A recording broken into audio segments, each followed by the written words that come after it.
Isang gabi, nag-crave nga pala ng lomi itong aking dalawang anak. Total, malapit lang naman itong lumihan na masarap dito sa amin. Kaya nagmotor na lang kami. Kaya lang, tatlo kami, tapos dalawa lang yung aming motor. Kaya yung bunso namin, pinaglakad na lang namin. Yan nga pala ang loob ng masarap na lumihan dito sa Pasong Langka sila. Bukod nga pala sa masarap na pagkain kanilang inihahain, mayroon din silang kasabihan. Friends are medicine for a wounded soul and vitamins for a hopeful heart. Ay, baliktad pala. Pero kung binasa mo, tama ka. At ito na nga, inihain na nga ang isang malaking lomi para sa aming tatlo. Uy, sinubukan ng aking bunsong anak. Tiningnan niya kung gaano kalagkit. At ang sabi ko sa kanya, yung inuupuan mo sa Tagalog ay salumpwet. At yung brief naman sa Tagalog ay salungganisa. At unti-unti na nga nilang inaayos ang kanilang mga toppings na ilalagay sa ibabaw syempre ng lomi. Kaya nga toppings Naglagay na nga sila ng sibuyas at kahit hindi ko kasama ang aking misis, kasama pa rin namin ang kanyang toyo. At ito namang aking bunso, talaga namang pinipili niyang maigi ang kanyang kakainin at talagang piling-pili ang mga noodles na kanyang kakainin dahil ayaw niya na may toppings,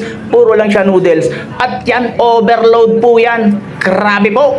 Yang mga toppings niyan sa ibabaw, uy, tingnan mo naman ang aking bunso. Puro lang noodles ang kinakain. Pero itong aking panganay, hindi yan patatalo. Dalhin mo yan sa Eat All You Can. O, tataob ang bangka nyo. Ayun na nga, pinili na aking panganay ang mga toppings at syempre, paborito niya yan. Hindi niya yan tatantanan hanggang sa maubos yan. Ayan, paunti-unti lang kunyari ng kuha pero mamaya-maya, sandamakmak ang laman yan. Sige pa, piliin mo. Huwag ka na magtira. Huwag ka nang mahiyak. Sige na. Kunin mo na dahil ang kapatid mong bunso, noodles lang naman ang gusto niyan. Wala namang ibang kakain yan kundi ikaw. Huwag mo nang isiping nandito ako kasama nyo dahil titingnan ko na lang kayo dahil ang purpose ko lang naman talaga, videohan kayo para may pang-content ako.